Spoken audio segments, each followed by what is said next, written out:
Nolan was pissed off. Pissed off at the constable's intolerable inaction? Pissed off at himself for requesting to come to this town? Pissed off at himself for even being pissed off.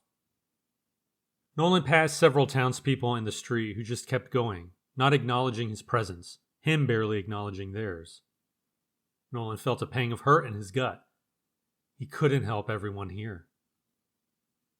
Nolan was close to the store, just a few short blocks away, but it might as well have been miles. A man trailed him from the next street over, noticeable at each intersection. A man with an indiscreet interest in the priest. Nolan immediately saw him. Nolan fought to keep his cool. Whoever was following him could have been one of the men from the night before. Having already tried to enlist the constable's help and failing, Nolan knew he was on his own.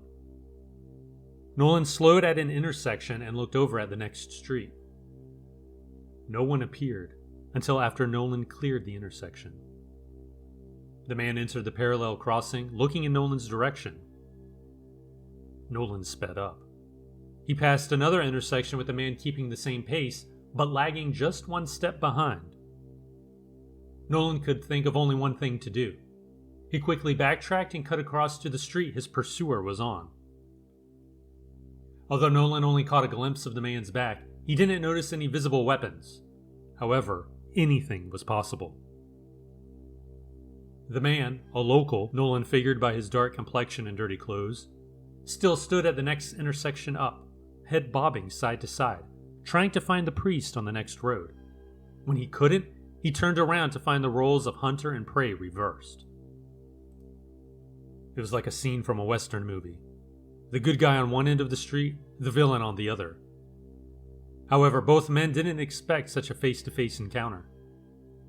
Nolan shook all over, and the stunned look on his hunter's face told its own story. A story that ended with him turning tail and running away up the street. Nolan considered giving chase, but he had to stay on track. He had to get back to the grocer and bring Marie and John Paul to safety. Plus, he was woefully unprepared for any physical confrontation. Nolan had no formal self-defense training, but he was confident he could throw a punch if necessary. Nolan waited until his stalker was out of sight before pressing on. He still felt the sense of someone following him. He let that paranoia guide him cautiously to the grocery.